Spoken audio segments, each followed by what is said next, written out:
Buenos días. Mi nombre es Jessis Montoya. Voy a tener esta reunión de tecnologías en medicina. Primero, muchas gracias al profesor Javier Camacho.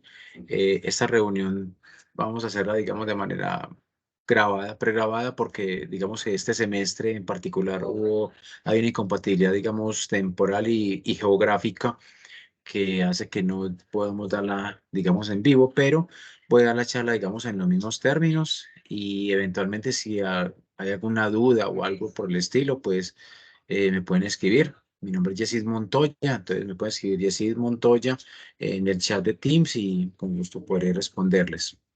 Muy bien, entonces vamos a dar inicio acá a la presentación.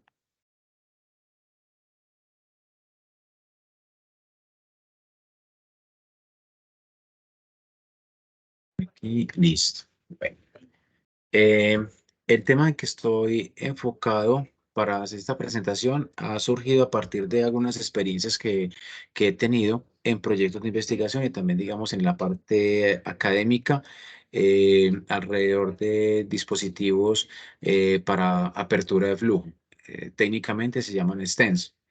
El que hemos trabajado, que será en la segunda presentación, hace referencia a un stent, digamos, no de tipo hemodinámico, sino a nivel intracraneal. Entonces, se ha pensado hacer esta reunión, digamos, en dos etapas, dos pequeñas reuniones. En la primera, digamos que es como para un repaso de fundamentos en términos de la parte de fluídica y un poco de materiales. Entiendo, creo, por lo que he visto en semestres anteriores, que ustedes también, digamos, esta parte la han visto. Entonces, espero que para ustedes sea, pues, realmente un repaso. Muy bien, entonces vamos a repasar conceptos básicos. Entonces, primero, pues el concepto de presión, eh, que se define como la medida de una fuerza, pero una fuerza perpendicular al área. O sea, cuando estamos tratando de hacer una presión, lo que estamos diciendo es como tratar de aplastar las cosas. Un ejemplo así bien extremo, digamos de un señor de India, un mentalista, uno lo llaman un hombre santo, el cual, como podemos ver, aparentemente pues está bastante cómodo, aparentemente está muy cómodo, parece que está como tomando la siesta, pero está parado sobre una cama de clavos. Obviamente un clavo, bueno, advertencia, esto no lo hagan en casa, pues, o bajo acciones controladas mejor. Normalmente, digamos, si uno dice que se va a parar en un solo clavo, pues digamos que a uno no se atrevería a hacer esto porque va a sentir como mínimo dolor y como máximo, pues no sé, una trauma, un punzonamiento, un chuzón, digámoslo así, pues generado por un clavo. Si lo vemos de otra manera, si a medida que, si supongamos que esta persona pesa, yo qué sé, supongamos que pesa, entonces 70 kilos, y suponiendo que el peso se distribuyera de manera uniforme en todos los puntos de contacto de los clavos con él, entonces uno diría, bueno, si me paro en un solo clavo, pues técnicamente todo ese peso, 70 kilos, se tiene que aplicar sobre el área de un clavo que es bastante pequeñita, y entonces digamos que es muy fácil que lo rompa la piel, tal vez sus músculos, ¿cierto? Decimos que ahí la presión es bastante intensa. Intensa en el sentido, digamos, de que está como muy concentrada, mucha fuerza en un área muy pequeñita. Pero si separara en dos clavos, pues uno podría pensar que más o menos aproximadamente estamos hablando de que a cada clavo le tocaría como la mitad de la carga con la misma área. Entonces, digamos que esa presión podría ser un poco menor. Ahora, si extendemos eso a muchos clavos, entonces, digamos que el peso o fuerza que le está tocando ejercer a cada clavo es menor en la misma proporción del número de clavos que estén sobre la cama, o más bien en contacto con el señor Fakir. Y de esta manera, lo que sentiría la piel sería, digamos, una presión cada vez menor porque le está llegando una presión cada vez menor del clavo. Mm, a ver, yo sé que el dolor, eso es una cosa que puede ser muy subjetiva, o sea, digamos, un golpe, por decir algo, a una persona la puede sentir como que le dolió mucho y otra persona puede sentir como que le dolió más, ¿cierto? Es cierto que eso puede ser muy subjetivo, pero por lo menos en ingeniería, una manera de tal vez tratar de cuantificar lo que es el dolor es por medio de la intensidad de una acción. Me explico. Si uno, como hablamos en este momento, hablo de una fuerza, pues la fuerza en sí puede ser la misma, en este caso el peso de la persona. La intensidad se viene dada en cuál es el área sobre la cual se está distribuyendo esa fuerza. Y es el concepto precisamente de la presión. En la medida de que la presión sea muy bajita, entonces la medida del dolor va a tender a ser menor. Una caricia técnicamente es una fuerza. eh, pero se aplica con un área muy grande o con una magnitud de fuerza muy pequeña para que no genere dolor. Una cachetada, por ejemplo, bueno, y se aplica en un tiempo relativamente largo. Una cachetada, por decir algo, una palmada, se aplica, es una cantidad de fuerza que puede tener mucha magnitud o poca magnitud, pero lo que sí tiene es que se aplica en un tiempo muy pequeño, o sea, es rápido como se aplica. Y al hacerlo rápido, esa intensidad, en este caso de aplicación de la carga en términos de tiempo, hace que la sensación de dolor sea más grande. Por eso una cachetada duele más que una caricia. Si no se lo han, pues, si alguna vez se han preguntado por qué eso sucede. Bueno, entonces aquí tenemos, digamos, el efecto, un ejemplo, pues, como clásico del concepto de la presión. La presión en este caso está generándose por medio de un sistema que es un sólido contra otro sólido. Es decir, los clavos son sólidos y la piel, pues, podemos pensarla que es relativamente sólida. Pero también puede haber presión debido a algún fluido, pues dependiendo de quién ejerza la fuerza. Si la fuerza la ejerce un fluido, hablamos de una presión hidrostática, fluido líquido, y si fuese un gas, hablaríamos de una presión neumática. Un ejemplo de la presión hidrostática en la naturaleza es esta, con el pez borrón, que también lo llaman el pez gota. El pez borrón, de acuerdo pues con esta referencia, él vive más o menos como entre 700 a 1000, entre 400 a 1700 metros por debajo del nivel del mar, donde la presión pues obviamente se puede aumentar bastante. De eso vamos a hablar más como ahorita. Entonces, en condiciones normales, esas profundidades, el pez se ve así y ese es su ambiente natural. Él vive de esa manera, no pasa nada, él vive pues haciendo su vida común y corriente. Para que nos hagamos una idea, por cada metro, cuando estamos hablando de agua, por cada metro que nosotros nos hundimos en el agua, la presión para nosotros aumenta más o menos del orden de 1 tonelada por metro cuadrado. Yo sé que el número suena muy grande, pero digamos que esos son los valores y es relativamente bien para nosotros.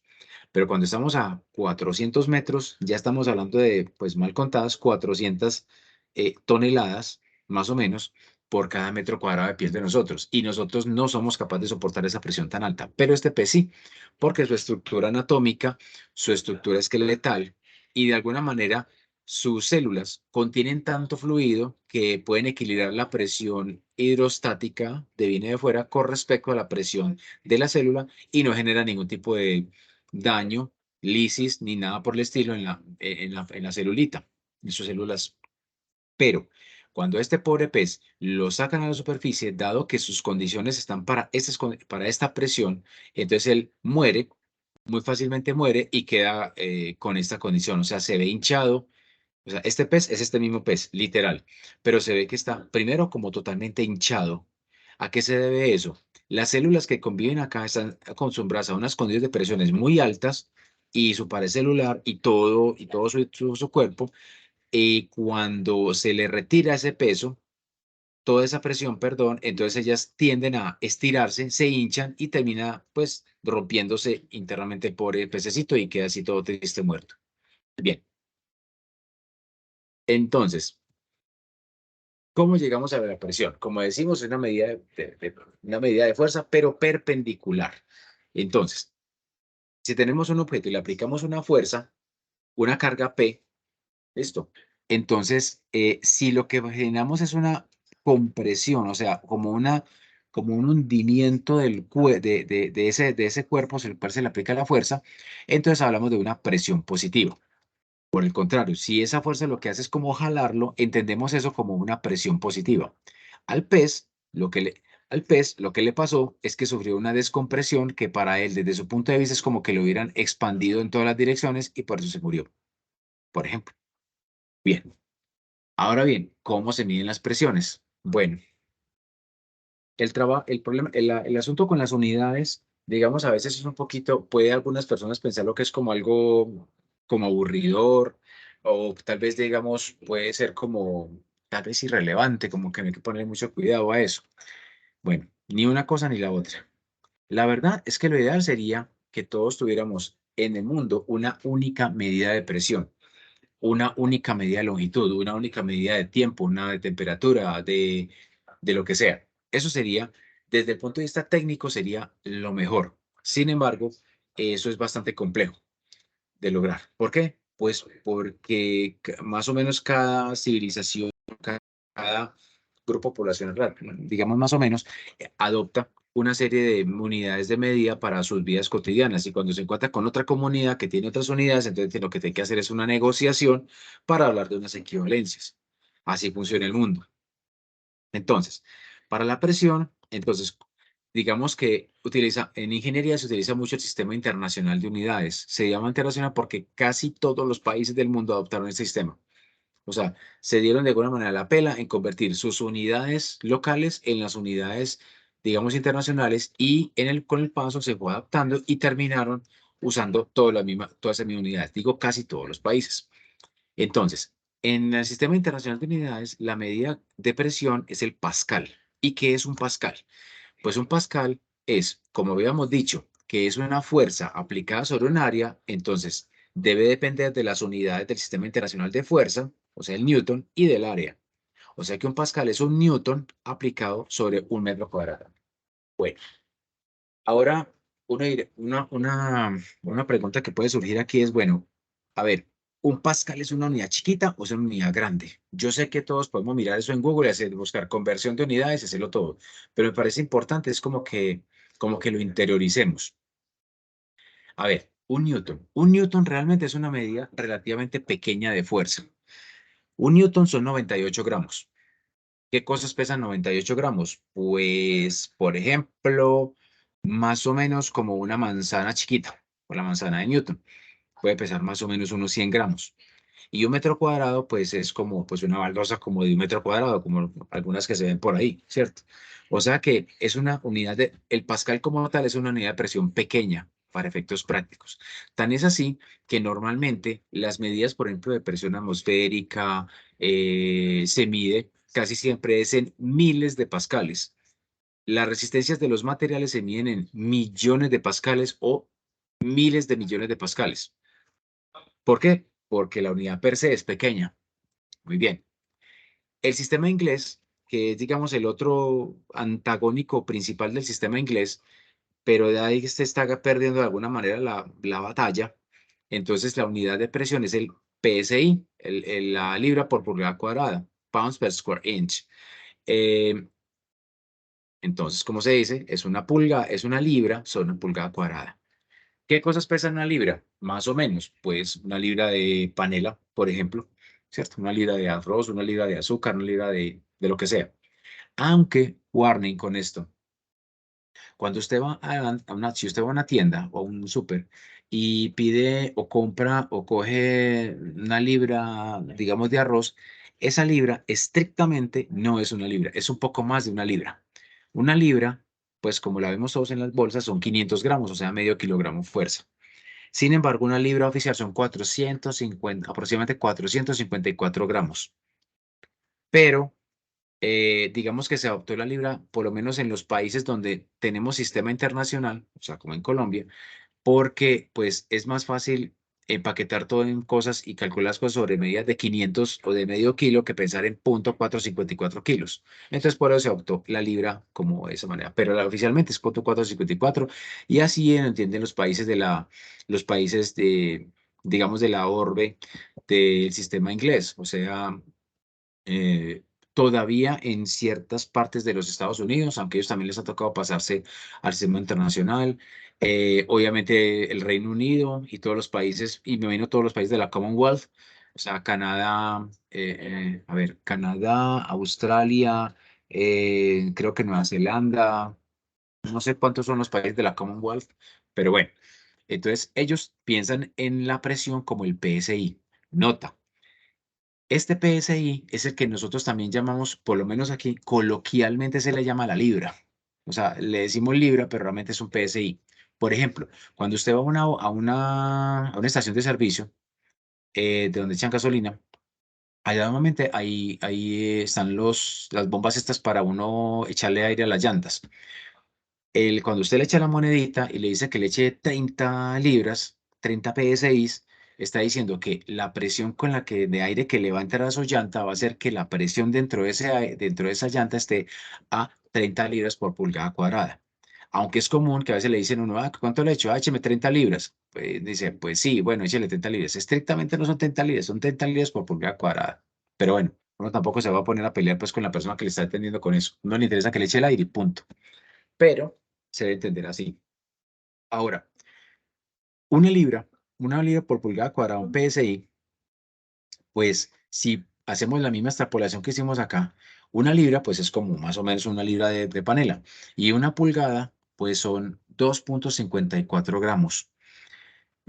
Cosas que midan 2,5 centímetros. Perdón, una pulgada, perdón, son 2,5 centímetros o 25,4 milímetros. Entonces, ¿qué cosas miden 2,5 centímetros? Pues en mi caso, al menos, mi dedo mide eso. Mi dedo tiene de ancho un, una, una pulgada. Voy a hacer una cosita aquí primero, perdón, para poder así, mostrarme de vez en cuando. Eso sí. Entonces, mi primer dedo, tiene una pulgada de ancho para mi caso. Entonces, es un PSI es más o menos la presión que se puede aplicar aproximadamente en mi uña, por medio de una libra de arroz o libra de panela, en mi caso. Si alguien tiene los dedos más grandes, entonces será menos de un PSI. Si alguien tiene el dedo más chiquito, pues será más alta la presión que se ejerce. Muy bien. Volviendo a esto. Listo. Entonces, en conclusión, el PSI es más grande que el Pascal, pero el Pascal es el que usa casi todo el mundo. Muy bien. Otros sistemas alternativos. Por ejemplo, en hemodinamia pues se maneja muchísimo el milímetro de mercurio. Mm, en algo como en ingeniería ambiental, meteorología, cosas por el estilo, se utiliza mucho la atmósfera. Por ejemplo, en toda la parte de la mecánica ventilatoria se utiliza la presión como en centímetros de agua. Y uno dice, bueno, y eso, para mí eso me chocó un poco cuando empecé a hablar, digamos, con algunos especialistas, decir, ¿y ustedes por qué miden las cosas así? Pues, o sea, pues que me estás dando, si decimos que la presión es fuerza sobre área, y eso es una definición, entonces, ¿por qué me estás definiendo o me estás definiendo la presión en unidades de longitud, centímetros y milímetros de esto, de agua o de mercurio? Me pareció, o sea, todavía si me lo dijeran en atmósfera, decía, pues sí, ok, eso son cuántos newtons por metro cuadrado presiona el aire según el nivel del mar, pero esas me parecían demasiado como extrañas. Vamos a verlo de esta manera. Permítame, voy a poner aquí proyectar ese tablero. Entonces, ¿de dónde vienen esas medidas? Me copio esto, acá, listo. Entonces, esto, de hecho, la primera medición de la presión atmosférica fue con esta unidad, pero no fue con esta unidad en sí, sino que se derivó de acá. Eso lo hizo un señor que se llamaba de apellido Torricelli. A ver, pues que vuelve por aquí. Torricelli, Evangelista Torricelli. Este señor se inventó, se inventó el primer barómetro.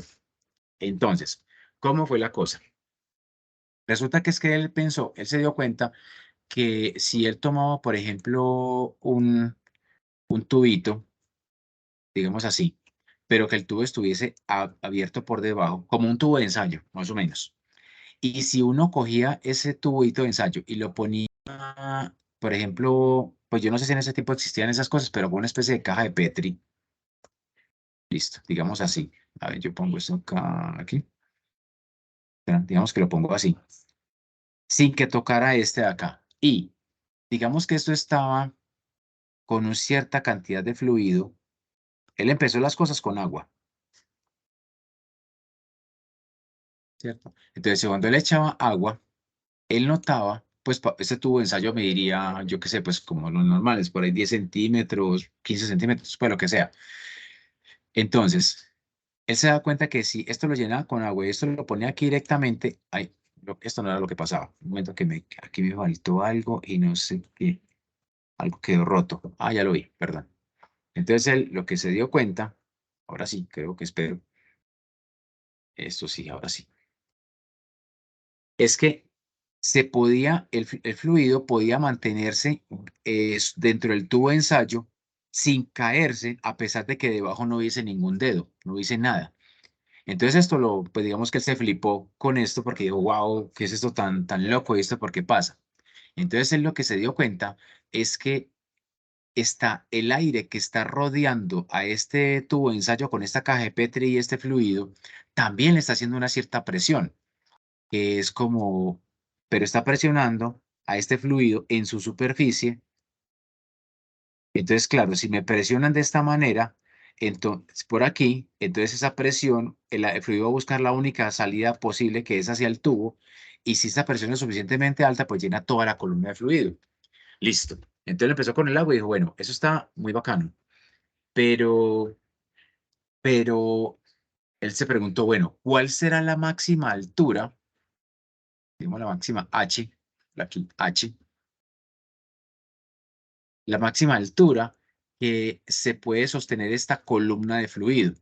Entonces empezó a extrapolarlo, empezó con el agua y lo que se dio cuenta era que si esto era agua, la columna de fluido alcanzaba a llegar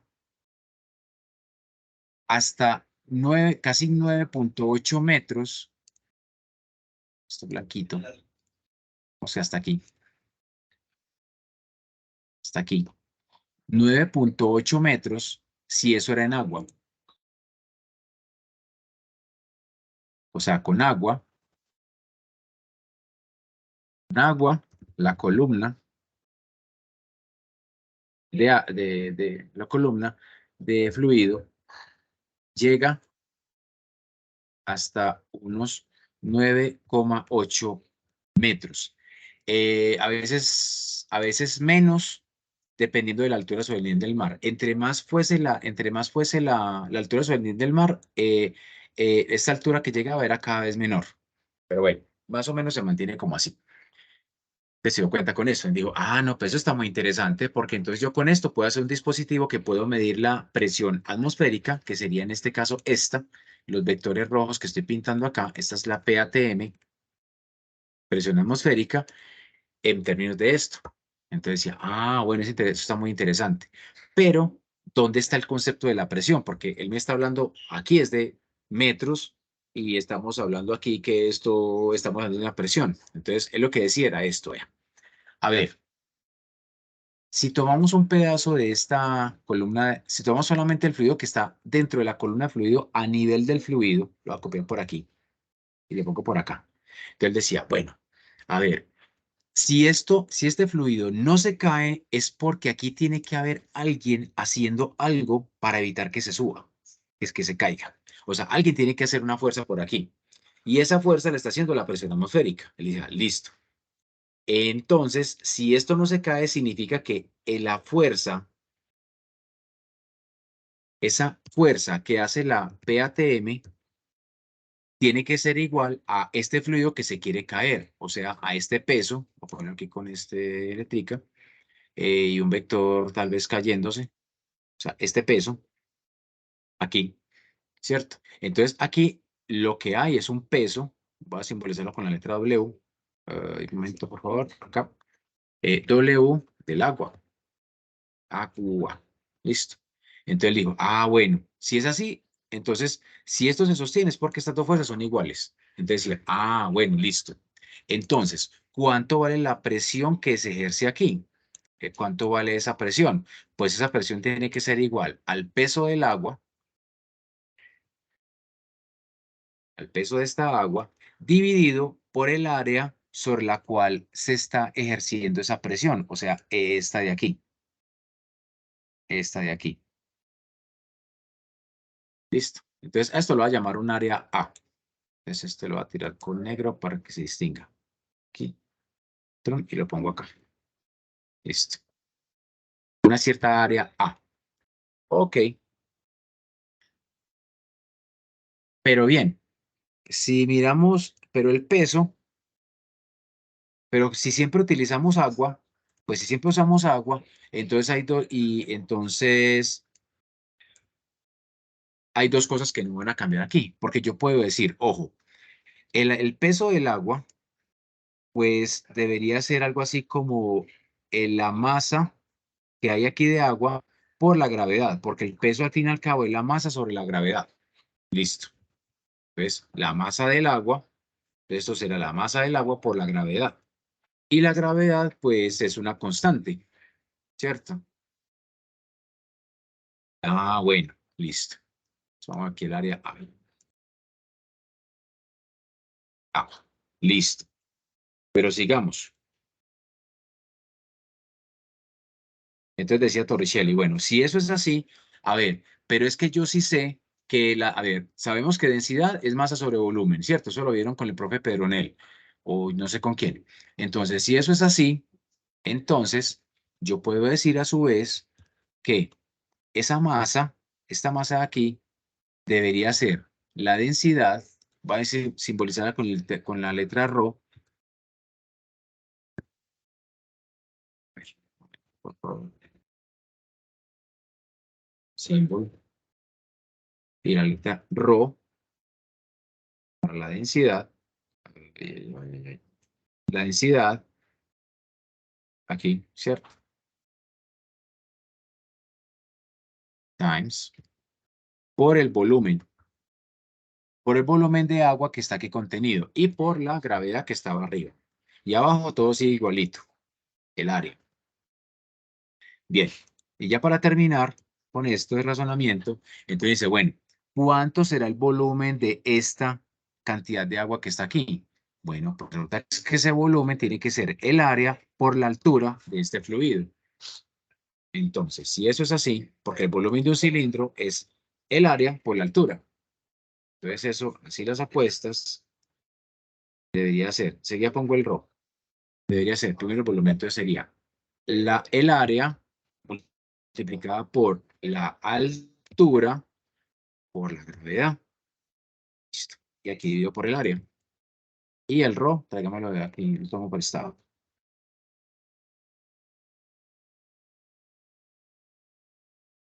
Listo. Y el igual también.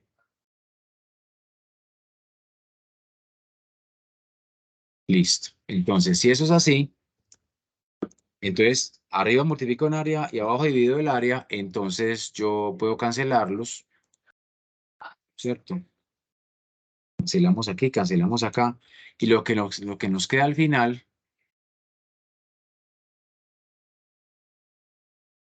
entonces es ρ del agua, por la gravedad del agua, por la altura, la H. Muy bien. Entonces, ¿qué pasó? Si todos los manómetros, mire una cosa, si todo, entonces la presión se puede recalcular en función de la densidad del fluido, la gravedad que es constante y la altura del fluido. Ahora bien, si uno siempre utiliza esos manómetros con el mismo fluido, o sea, con agua, entonces esto es una constante siempre y la gravedad también. Entonces realmente dice, vea, ¿sabe qué?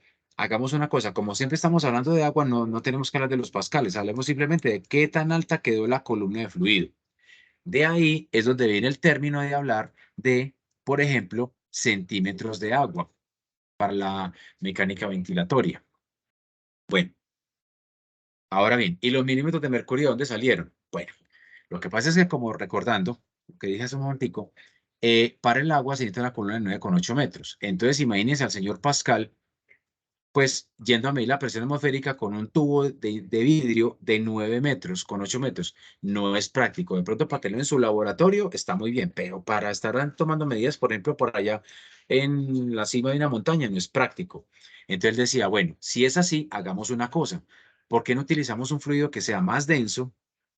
Un fluido que sea más denso, que sea que tenga mayor densidad y de esa manera la altura no tiene que ser tan alta. Entonces, por eso se adoptó la medida del milímetro de mercurio para medir también las presiones. Ya, esta se utiliza mucho para todo lo que sean fluidos líquidos, en particular, pues, para este caso, la sangre, ¿cierto? Presión arterial, ¿cierto? Presión sistólica, diastólica, etcétera, etcétera. Y ese se utiliza mucho para los gases. Por eso se utiliza tanto en la mecánica ventilatoria, esta unidad, los centímetros de agua. Listo. Después de ese repaso, entonces volvamos acá. Muy bien, vamos aquí, un poquito de repaso, un poquito de historia y un poquito de física. Listo, entonces se utiliza el milímetro de mercurio y el centímetro de agua. Bueno, ahora bien, equivalencias. Un PSI, como dije hace un ratico, me perdí, acá. Un PSI, o sea, esto, los PSI que echamos en la bomba para echarle aire a la llanta, son casi 7000 pascales. Por eso digo, el pascal es una unidad muy chiquita.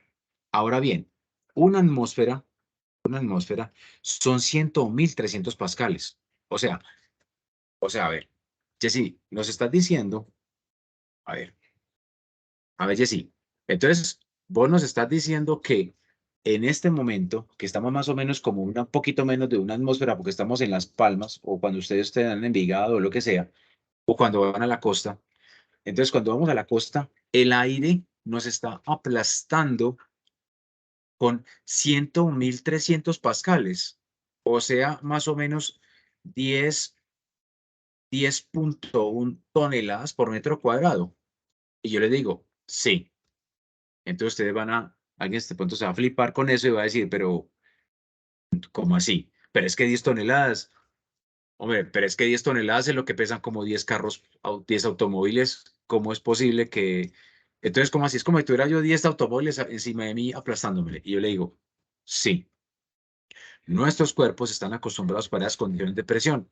Así como el pez que hablamos ahorita, el pez borrón, él está acostumbrado a unas condiciones de presión mucho más altas.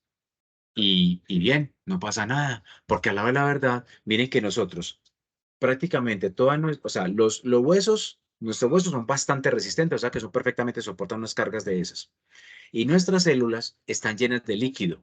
Si están llenas de líquido, ellas no se dejan comprimir tan fácil porque los fluidos son muy poco compresibles, tanto que la presión externa de la atmósfera no es capaz de colapsarlas. Y por eso digamos que podemos, y bueno, y un asunto también, digamos, evolutivo de alguna manera, hace que nosotros, digamos, no estemos bien en una condición de la atmósfera, o sea, como bien para nosotros.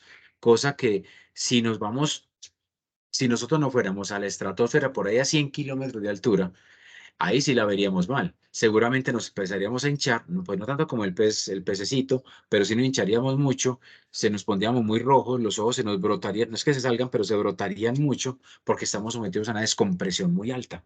Eso es lo que más o menos nos pasaría. Muy bien. Ahora, 1 milímetro de mercurio son 133 pascales, mal contados, ¿cierto? O sea, el milímetro de mercurio, pero un solo milímetro de mercurio es como poquitos pascales. Y un centímetro de agua, como el mercurio el agua es menos densa, entonces son 98 pascales. Nota, una atmósfera, por ejemplo, una atmósfera en milímetros de mercurio son 768, que aunque sea con la calculadora, son 768 milímetros de mercurio. O sea, más o menos 77 centímetros. O sea, que una atmósfera, para tener una atmósfera medida con 1 milímetro, con un dispositivo de mercurio, necesitamos un tubo de vidrio de más o menos 77 centímetros de altura para poder medir una atmósfera como tal. Así funciona la cosa. Pero si fuera de agua, tendría que ser ya lo dije, de 9.8 metros. Listo. Muy bien. Seguimos con el concepto de presión. Bueno, ahora yéndonos un poquito como en la parte de flujo a través de vasos y en movimiento, vamos a llegarle a una ley que ustedes vieron en algún curso previo, no sé, que es la ley de Hagen-Poiseuille. Entonces vamos a recordar un poco. Entonces, bueno, supongamos que esto representa una sección de un vaso, un tubito, ¿cierto? Para efectos prácticos, que el flujo va en esta dirección y lo vamos a llamar Q a ese flujo. El vaso tiene este radio, tiene este diámetro CR y una longitud L, y él está sometido a una diferencia de presiones. O sea, hay una presión por aquí Hay una presión por acá. Y eso se llama delta de P. Listo. Primera cosa, los fluidos siempre corren de mayores presiones a menores presiones. Por lo tanto, si esta es la dirección del flujo, significa que la presión que empuja este fluido por aquí tiene que ser mayor que la presión que empuja por acá, para que el fluido corra en esta dirección. Bueno, ¿dónde se ve eso? Pues en toda la parte hemodinámica, por ejemplo, entre muchos otros ejemplos, ¿cierto? Entonces, ¿el flujo qué es? Ya hablamos de presión, ya hablamos de presiones, con toda esa definición, todo lo que hablamos hace un rato. Ahora bien, ¿qué es el flujo? El flujo es cuánto fluido, cuánto volumen, cuántos mililitros son capaces de atravesar una cierta región, una cierta área en un cierto tiempo. Eso es lo que es el flujo. Es como una medida de cuánta, en cierta forma indirecta, de cuánta masa está pasando. Bueno, una vez más, en el sistema internacional, el sistema como tal es el metro cúbico por segundo. El flujo se mide así, metro cúbico por segundo. Pero esa unidad sí es, al contrario de los pascales, sí es muy grande, porque, a ver, ¿qué cosas miden un metro cúbico? Pues, por ejemplo, pues ya en las casas eso no se ve mucho, pero de pronto si ustedes van a las casas de los abuelitos, esas casas que son muy viejas, donde había todavía un lavadero para la ropa, entonces hay un tanque que le llaman poceta, donde se echaba el agua y se almacenaba. Ese tanque era más o menos de un metro cúbico, entonces eso, estamos hablando de una cosa que tiene un metro cúbico, o sea, metro por metro por metro, y que pase toda esa agua o fluido en solo un segundo. Esta medida es muy grande para efectos, digamos, en la parte médica y biomédica. Eso es más como para obras civiles, pues como lo que pasa en Hidroituango o cosas así por el estilo, pues, pero para esto no nos sirve. Bueno, en el sistema inglés se utiliza es el pie cúbico por segundo. Un pie son 30,48 centímetros, o sea que imagínense, más o menos, es como, a ver, mi mano mide de aquí hasta aquí 11 centímetros y de aquí hasta aquí 10. Mi mano, la mía. O sea que es un cubo más o menos como de 1, 2, 3, 4, como de aquí hasta aquí, y así de profundidad. Esa cantidad de fluido pasando en un segundo por una tubería. Todavía es una unidad muy grande para lo que nosotros manejamos. Entonces, normalmente se trabaja, en medicina, se trabaja en el litro por minuto. Listo. Un metro cúbico contiene 1000 de estos. O sea, en un metro cúbico hay 1000 litros 1000 litros. Por lo tanto, un metro cúbico por segundo son 1000 litros por segundo, o sea, muchos litros. Bueno, algunas equivalencias. Entonces, entre estos dos es que un metro cúbico son 35 pies cúbicos. Y, y este, como dije, 60. Bueno, sí. Un metro cúbico por segundo, aquí en litros por minuto son más o menos 60,000 litros por minuto. Sí, o sea, muchos, muchos litros. Bueno, muy bien. Ahora, ¿a qué se debe esta ley? La famosa ley de Hagen-Poiseuille. Pues se debe a dos señores. Aquí voy a decir un poquito de historia. Verdad que esta es una historia como interesante, me parece, porque vea, eran dos señores que no se conocían para nada, eran relativamente contemporáneos, pero no se conocían para nada, y llegaron a deducir la misma ley tratando de resolver problemas totalmente diferentes. Ese señor, Hagen, o sea, a ver cómo está mi alemán, Gotthild Heinrich Ludwig Hagen, perdón, vivía en Königsberg y él era ingeniero civil y entonces el problema que tenía era como todo el mundo sabía en esa época que por una tubería, pues le pasaba agua, pues normal para un acueducto, todo el mundo sabía que a mayor presión, o mejor, a mayor diferencia de presión, el flujo que iba a pasar por ahí o caudal era más alto. Sí, todo el mundo sabía esa relación, pero lo que no se sabía era cómo es que era, si era directa, si era con el cuadrado de algo, si era con, no sé, al cubo o algo, era inversamente proporcional, no lo sabían. Entonces este señor, en esto, que yo no sé alemán, entonces eso que dice Wasser, lo único que yo sé que es que Wasser es agua. Entonces, en este tratado dedujo la ley de Hagen-Poiseuille, de Hagen, solamente de Hagen, para describir la diferencia entre presión, entre la relación entre la diferencia de presiones, o sea, entre la diferencia de presiones y el flujo que pasa por un fluido. Listo. Eso lo hizo Hagen. Por esa misma época, un señor francés, médico, pero ese era médico fisiólogo, que se llama Jean-Léonard Marie Poiseuille. Ese señor me salió como mejor. Entonces, en esto que eso sí lo... investigaciones, la fuerza del agua, un artículo, no sé qué. Entonces, ese señor pensó la misma problema, pero pensándolo en un vaso, de una arteria. Él decía, hombre, es que todos el día de hoy sabemos que entre mayor sea la presión, digamos, que con la que bombea el corazón, pues el flujo va a ser mayor. Eso se sabe, pero ¿cómo es esa relación? Y el señor llegó exactamente a la misma ecuación que el señor Hagen. Entonces, por eso se llama la ecuación de Hagen-Poiseuille. Muy bien. Entonces, ¿cómo aplica? Entonces dice, primero, la primera hipótesis es que el flujo tiene que ser laminar, o sea, que no esté en desorden, que sea relativamente no sin turbiedad y en esas cosas. Que sea, por lo menos ellos lo plantearon de forma que fuera incompresible, o sea, que no se aplicaba para gases, como ellos lo dedujeron. Y tiene sentido, porque el uno estaba pensando en agua por un acueducto y el otro estaba pensando en sangre. Entonces, nada de gases. Y que tuvieran viscosidades relativamente constantes. En el agua del señor Hagen, eso sí es muy cierto.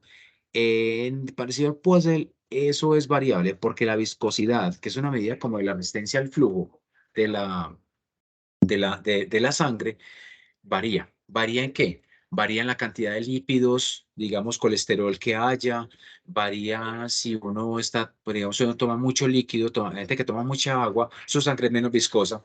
Varía, por ejemplo, en el caso de las mujeres, cuando están en edad reproductiva, varían en los periodos de gestación. ¿Listo? Cuando están en embarazo, puede cambiar. De acuerdo con un trabajo de grado que hice hace poquito con una estudiante biomédica, midiendo viscosidad de sangre menstrual, varía también con el tiempo como del periodo de menstruación, o sea, como en qué momento del periodo de menstruación está, o sea, cambia con muchas cosas. Pero uno dice, bueno, pero si digamos que los cambios no son muy grandes, entonces la ley es válida. Listo. Entonces tenemos el cilindro de geometría conocida, diferencia de presiones. Entonces, así como se ve un corte transversal, entonces ellos dicen, bueno, si esta delta de P, entonces como dije ahorita, es como decir, tengo la presión 1 y la presión 2, pero si el flujo va de 1 a 2, significa que P1 es mayor que P2.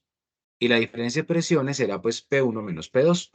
Ok, entonces volviendo a esto, entonces los señores Hagen, o sea, esto es lo que todo el mundo sabía en esa época. Sí, que la diferencia de presiones era proporcional al flujo. ¿Sí? Y la constante proporcional era acá, como en circuitos se utiliza la ley, muy parecida como en la de circuitos que llama la ley de Ohm. Listo. Pero la pregunta era, bueno, ¿y esta acá qué? Pues eso, ¿cómo depende o qué? Porque todo el mundo también sabía que eso dependía de que si el vaso era estrecho o largo o corto, pero ¿cómo? Entonces estos dos señores se dieron cuenta que eso dependía de la cuarta potencia del radio del vaso, pero era inversamente proporcional a qué tan largo fuera el vaso y a qué tan viscoso fuese el fluido. Es decir, entre más grande el vaso, obviamente con la misma diferencia de presión, pues fluye más fluido. Ok, pero a la cuarta potencia. Entre más largo sea el vaso, menos flujo llega con la misma diferencia de presión. O de otra manera, para mantener el mismo flujo, el corazón tiene que bombear con más presión entre más largo sea el vaso que tiene que alimentar. Y la otra es que entre más viscosa sea la sangre, pues le cuesta más trabajo más sostener este flujo. O sea, se necesita más presión. Esta P tiene que aumentar si la viscosidad aumenta y en la misma proporción para mantener el mismo flujo todo el tiempo. Listo, listo. Aquí está flujo, las variables, longitud, la viscosidad, la diferencia de presión y el radio del vaso. Muy bien. Como se puede ver en la ecuación, entonces le digamos que la variable más sensible en este caso es el radio del vaso.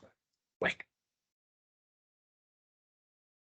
a todo este término que está aquí, o sea, la K que aparece aquí, se le llama, el inverso de eso, perdón, se llama la resistencia hidráulica. Tiene que ser el inverso. Y me dice qué tan difícil es que la sangre pase o el fluido pase, dada una diferencia de presiones. Bueno, Si vemos la ecuación de Hagen-Poiseuille en un fluido, digamos que está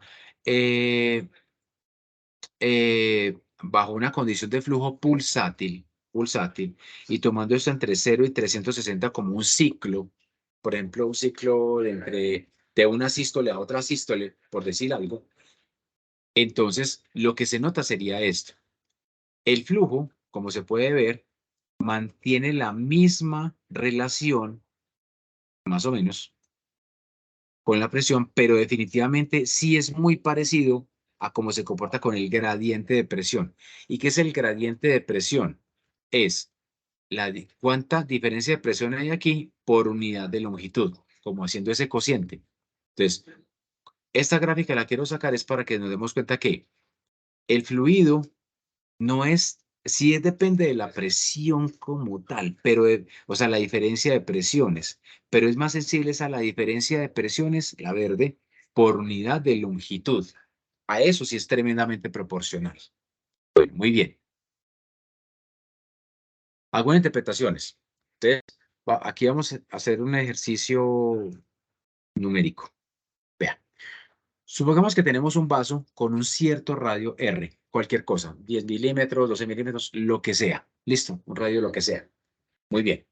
Supongamos que ese radio lo vamos a disminuir solamente en un 5% de su longitud original. Es decir, ese radio vamos a cambiar este radio rojo y hacer la vía un poco más estrecha. ¿Qué tan estrecha? Este punto 0,5R. Nota, este dibujo que hice no es como, o sea, es literalmente la escala. O sea, esta distancia chiquita que está de aquí a acá es como decir 0,05 veces todo este radio de aquí a acá. O sea, de aquí a acá. O sea, está totalmente escalado. Muy bien. Entonces, si uno coge, o sea, vamos a hacerle a este vaso, lo vamos a reducir de este diámetro anaranjado a este diámetro, a este diámetro verdecito. O sea, es un poquito más estrecho. Muy bien. ¿Qué tan sensible es eso al flujo? ¿Ok? Vamos a hacer las cuentas así. Vea, a partir de esta ecuación que está acá. Listo, me la voy a copiar para llevarla allí al tablero. Acá. Ah, no. Aquí. Listo, aquí. Ecuación de Hagen. Voy a hacer. Listo.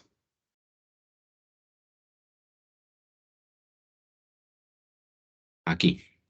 Entonces, vamos a cambiar solo el radio. O sea, de esta ecuación, sacarla aquí. Entonces tenemos un flujo original que lo voy a llamar Q0,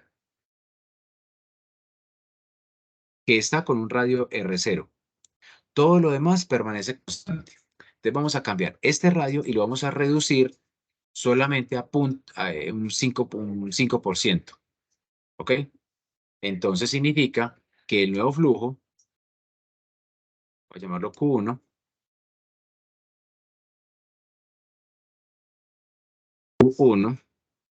lo único que va a haber diferente en esta ecuación es que este radio va a quedar reducido un 5%.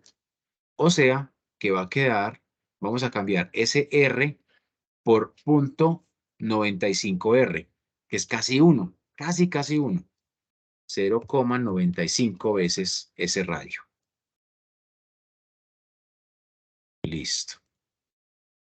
Solo eso. Es muy poquito el cambio que le vamos a hacer a la 4. Listo. O sea que este flujo Q1 va a quedar es como así. A la hora de la verdad va a dar como así. Yo copio aquí un momento. Me perdí. Acá. Si yo lo cambio, esto para acá un poquito. Entonces el flujo Q1 a la hora de la verdad, miren, nada de esto cambió, entonces esto lo dejo quieto. El mismo R yo lo puedo sacar de aquí, entonces quedaría con R4 y multiplicado por un factor de 0,95. 0,95, pero a la 4. Entonces hagamos la. Entonces, así las apuestas, miren que el Q1 es como decir el Q0, o sea, flujo original, ¿cierto? Pero multiplicado por un factor, miren que todo esto es el mismo Q original, o sea, me queda el mismo Q0, pero multiplicado por un factor de 0.95 a la 4. Entonces veamos eso, qué tanto cambia el flujo. ¿Qué tanto cambia el flujo por el hecho de que yo le cambie pero un poquitico el radio, nada más? Listo. Entonces sacamos las cuentas. 0.95 por 0.95 por 0.95 por 0.95. Eso me da 0.814. 0.81, digámoslo así. Listo. Entonces, según esto, entonces Q0, perdón, Q0 es igual, perdón, Q1, el Q1 es el mismo Q0, pero multiplicado por 0,81, 0,81. O sea que perdí un 19% de flujo. Por esa reducción tan chiquita, casi que pierdo el 20%. Y pues la verdad, pues yo creo que un 20% en flujo sí es una cosa significativa. Pues eso sí lo siente el corazón y eso lo siente, pues de alguna manera el cuerpo, ¿cierto? Es bastante, ¿ok? Entonces, ¿y eso es debido a qué? A que como está en la potencia de la 4, entonces es bastante sensible. Aquí hay una tabla haciendo haciendo varios cambios, digamos. Entonces aquí lo reduje. Si lo reducimos un 10% ya, miren, si lo reduzco solamente un 10%, que es como una rayita más que esta, ya estoy perdiendo un 36% de flujo con respecto al flujo original. Pero por otro lado, si yo aumento el flujo un 5%, o sea que lo hago es un poquitico más dilatado, ya tengo un 22% más de flujo. Y si lo hago un 10%, hasta un 76% más de flujo. Eso precisamente es lo que hace nuestro cuerpo como una reacción ante una demanda alta de flujo. A ver, cuando vamos a hacer, por ejemplo, un ejercicio, cardio sobre todo, por ejemplo, entonces hay varios mecanismos que se activan, ustedes lo saben eso mejor que yo, que se activan, digamos, para poder compensar esa demanda de oxígeno que está pidiendo los músculos para poder hacer ese ejercicio. Entonces, ¿qué hace el corazón? Primero, aumenta la frecuencia cardíaca. O sea, con eso per se ya aumenta el flujo, pero aumenta también la presión, o sea, el delta de presión, y por lo tanto también aumenta el flujo. Pero eso ocurre solamente como en las primeras, no sé, cuando, pues más o menos en mi caso, cuando troto un poquito, por ahí los primeros 15 minutos, porque yo me he medido pues en ese sentido.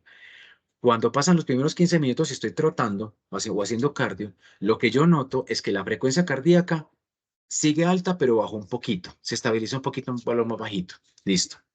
La presión arterial baja mucho y ya se siente uno como hasta muy bueno. O sea, si yo había empezado por ahí, digamos, a 120, 80, por decir cualquier cosa, entonces en los primeros 15 minutos se me puede subir perfectamente a 140, 81, más o menos. La diastólica no se me sube mucho, se me sube la sistólica, por ahí a 140. Pero luego, después de los 15 minutos, ya sigo trotando y sigo trotando, haciendo el ejercicio, entonces la frecuencia cardíaca me baja un poquito, pero la presión perfectamente me baja otra vez a 80 o hasta menos de, perdón, a 120, la sistólica, o hasta menos de 120 me baja perfectamente. Pero, ¿por qué? Porque ya tengo un proceso, una reacción de vasodilatación, o sea, aumenté el diámetro del vaso para que pase más flujo sin que tenga que haber tanta presión y así el corazón trabaja rapidito, pero no es forzado, lo cual es muy bueno. Por eso hacer ejercicio es bueno. Muy bien, listo. Entonces, como lo que podemos concluir de aquí de esta parte.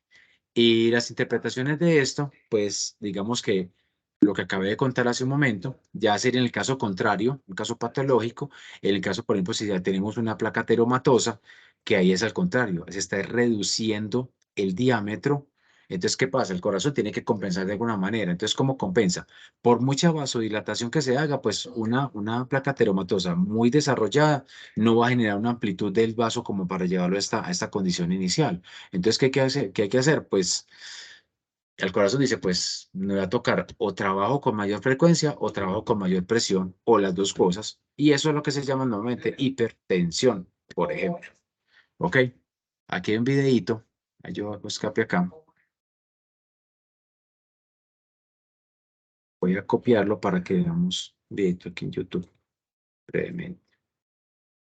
Aquí y acá. De núcleos. Me gusta mucho este canal, yo estoy suscrito, me gusta mucho porque muestra muchas cosas curiosas.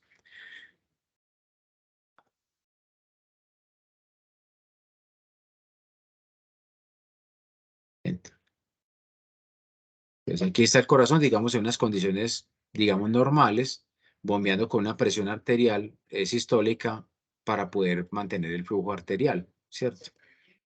Muy bien.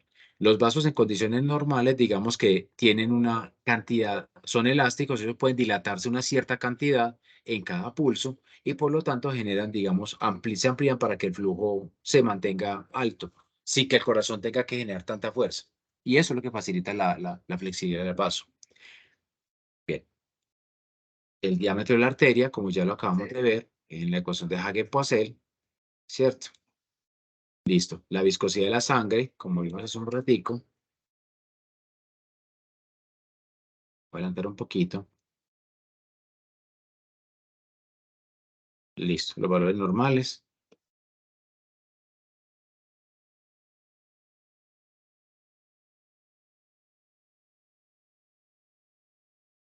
Exacto. Si está, ya estamos en presión arterial alta, estamos por encima de esas condiciones. Nota, pero sin hacer ejercicio, obviamente. Bien, pero ¿qué pasa? ¿Qué pasa cuando la presión arterial es muy alta? Pues se pueden generar aneurismas que cuando se rompen, pues generan unas hemorragias que si son a nivel intracraneal, pues eso puede ser muy, muy malo, ¿cierto? El otro es por una placa ateromatosa, como decía, que aquí el vaso se está reduciendo y eso implica que el corazón tenga que trabajar con más presión para poder bombear la sangre a todo el cuerpo. Eso es malo, ¿cierto? Y eso puede generar, digamos, enfermedades renales o a nivel, digamos, del corazón. Listo. Bueno, voy por aquí. Perdón. Eh, Aquí, perdón, la presentación. Listo. La otra parte, ya para terminar esta primera reunión, es en términos, digamos, del material del vaso.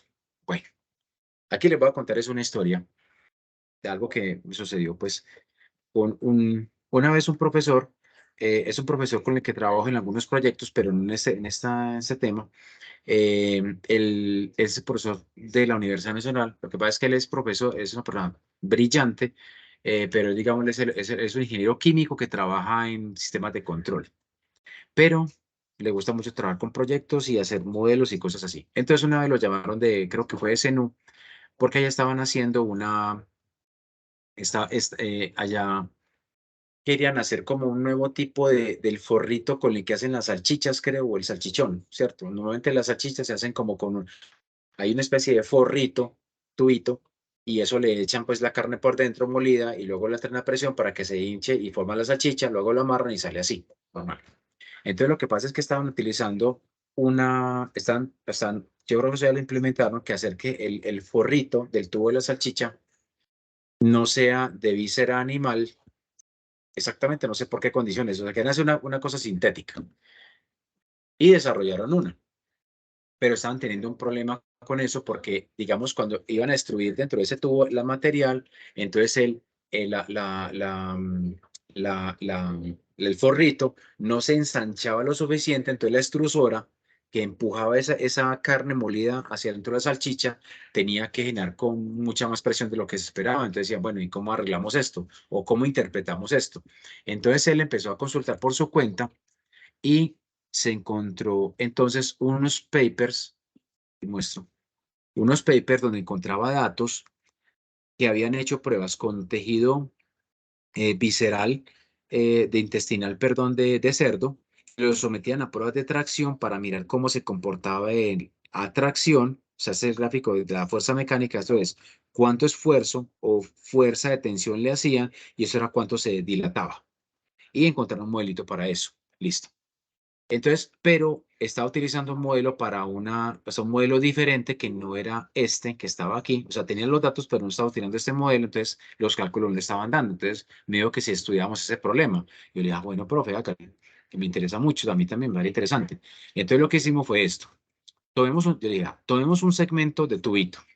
Cuando eso le llega la presión, aparte, la presión llega por la extrusora así, o sea, igualito que como entra el fluido de los vasos. Listo. Pero realmente la dilatación se genera de forma radial. Entonces le dije, bueno, hagamos una cosa. ¿Qué tal si cortamos una sección, pero así, del vaso o del tubo y lo extendemos de esta manera? O sea, que la geometría quedaría de esta forma. Aquí la variable clave es esta H, que es el espesor, el grosor de esa variable.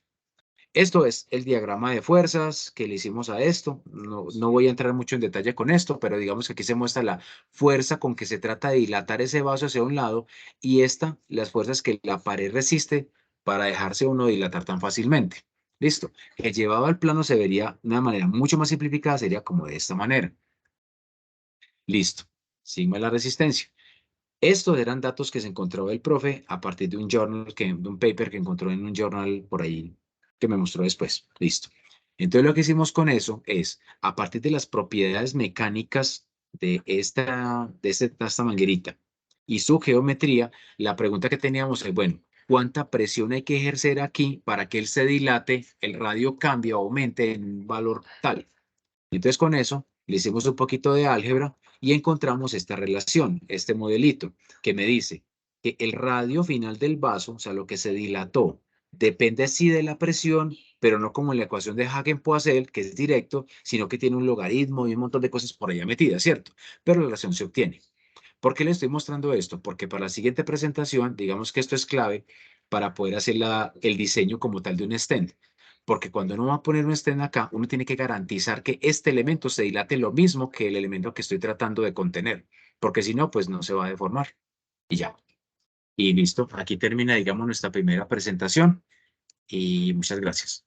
Voy a tener la grabación.